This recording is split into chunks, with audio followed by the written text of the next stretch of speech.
Muito boa noite, queridos irmãos, irmãs, amigos, amigas, alunos, alunas, todas as pessoas que forem assistir esse vídeo. Vou pedir para vocês de novo, se puderem se inscrever, incentivar as pessoas também a se inscrever aqui nesse canal, não por causa de mim, mas para a gente ouvir a palavra de Deus juntos, né? Tem umas aulas minhas também gravadas aí, né? Tive que fazer isso aí da pandemia, mas eu acho que a gente precisa usar todos os espaços possíveis para falar de Jesus, para falar da palavra de Deus, né? Paulo falava que ele fez de tudo para com todos a fim de ganhar alguns. Eu já contei para vocês, né? Eu não sei se contei, mas se não contei, vou contar agora. Eu demorei para me converter, né? Alguém pregou para mim muitos anos. Assim. Eu calculei mais ou menos uns 10 anos, as pessoas insistindo comigo para ouvir do Evangelho, ouvir de Jesus. Eu insisti, até que um dia Deus me ganhou. Então, por isso, hoje é meu papel fazer isso, de levar a palavra de Deus.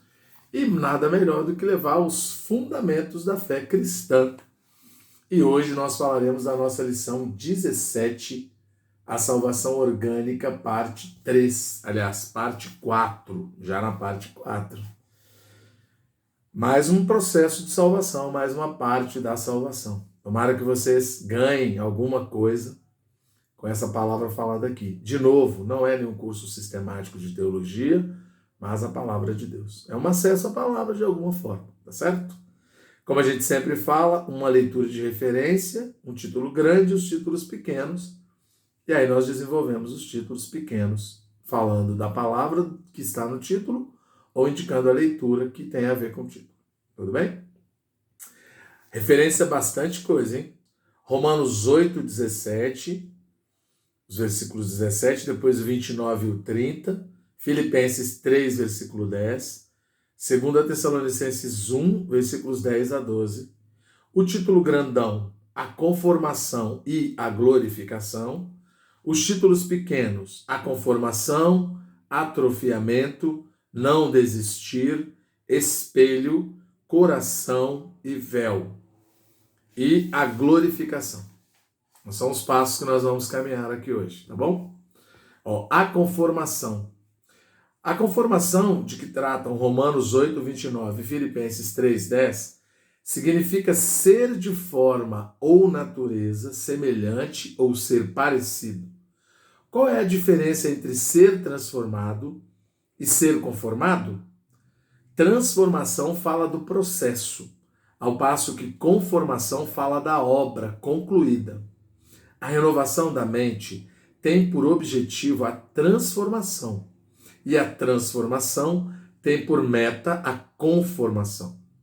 Transformação significa que a vida do Senhor cresce gradualmente em nós. Já a conformação significa que somos transformados completamente à sua imagem. Ser conformado, portanto, pode ser comparado com algo que sai de uma forma ou um molde.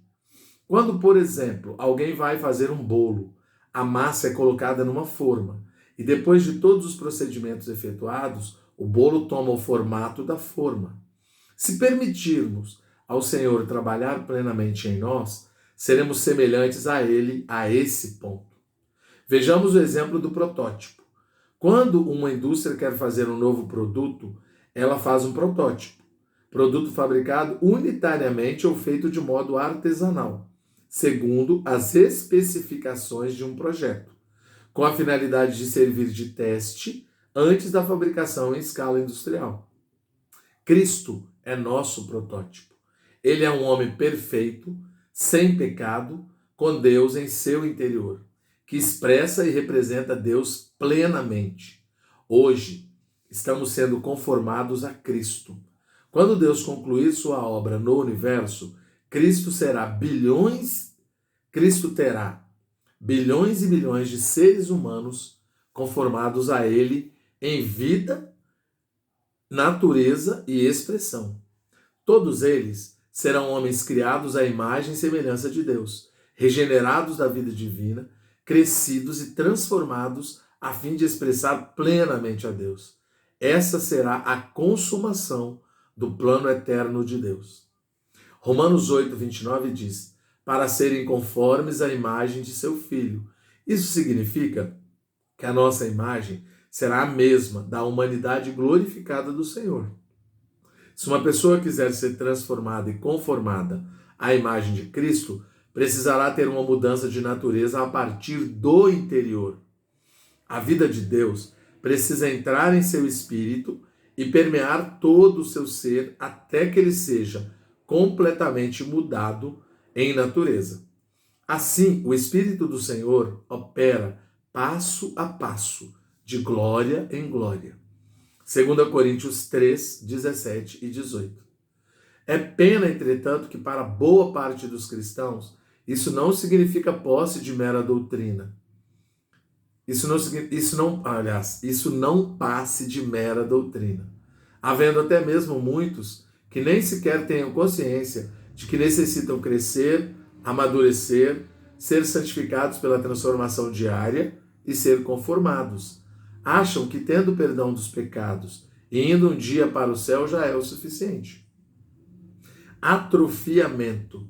Essa situação expõe uma triste realidade. Muitos cristãos permanecem raquíticos e atrofiados nas coisas espirituais, de forma que mostram a mesma aparência ou condição espiritual ano após ano. Não são manifestos neles os sentimentos avançados e refinados do operar do Espírito de Deus. Eles são salvos, mas não crescem em tudo naquele que é a cabeça, Cristo. Efésios 4, 15. Charles Spurgeon fez um dia as seguintes considerações. Acaso deveríamos ficar contentes por estar como uma folha verde em um milharal? Quando poderíamos avançar para a espiga e por fim ao grão maduro?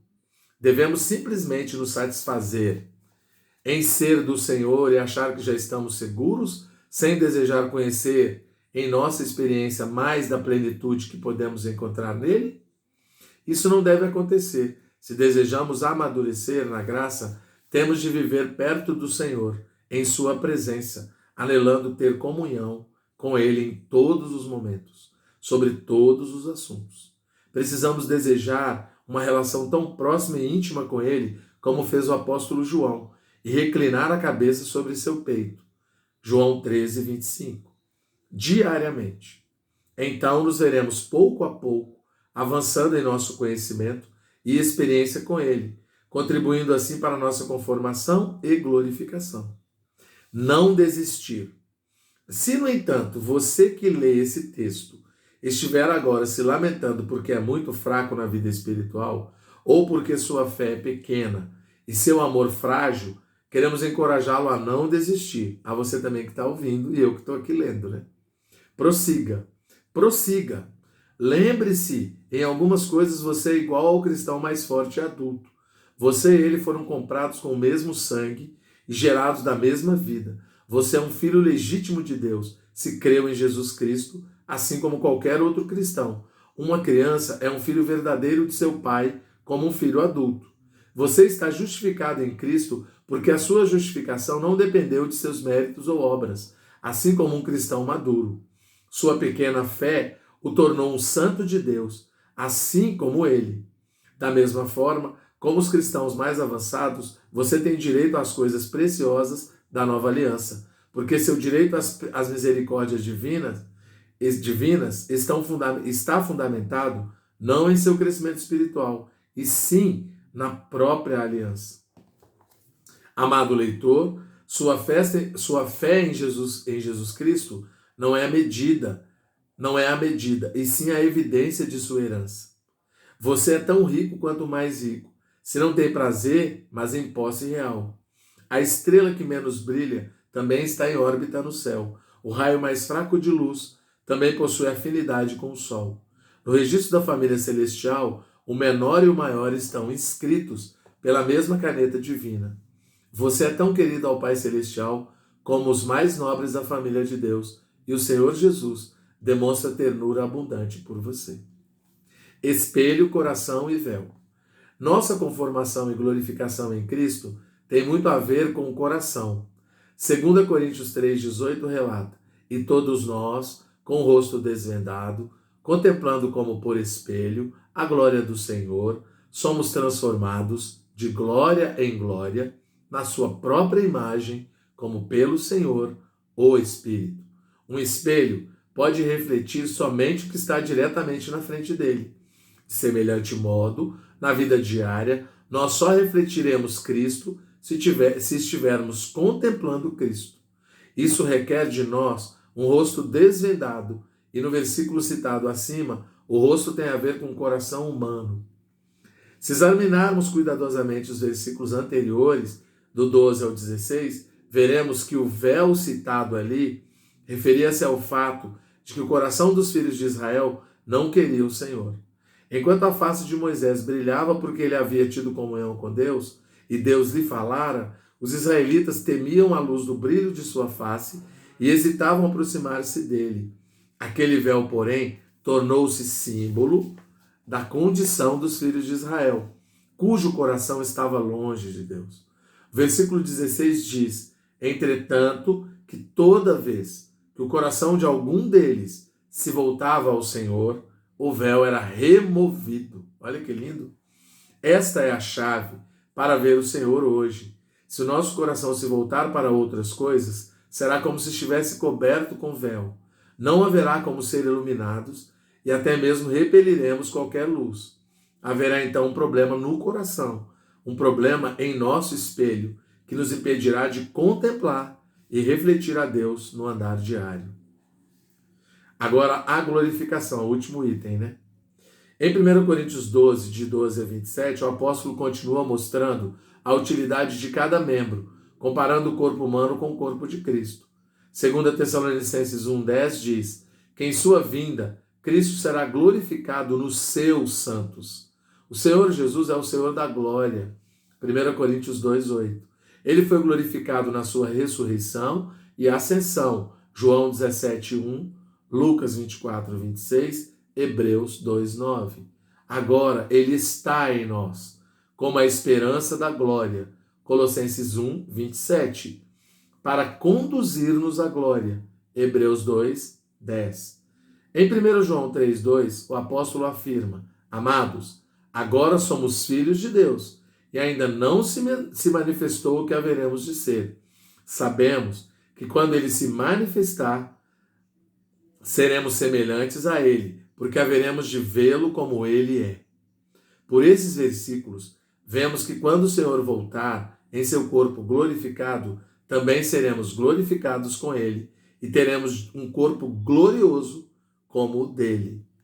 Em 1 Coríntios 15, do 51 ao 54, ao falar da ressurreição, Paulo afirma: eis que vos digo um mistério, nem todos dormiremos, mas transformados seremos todos, no momento, num abrir e fechar de olhos, ao ressoar da última trombeta.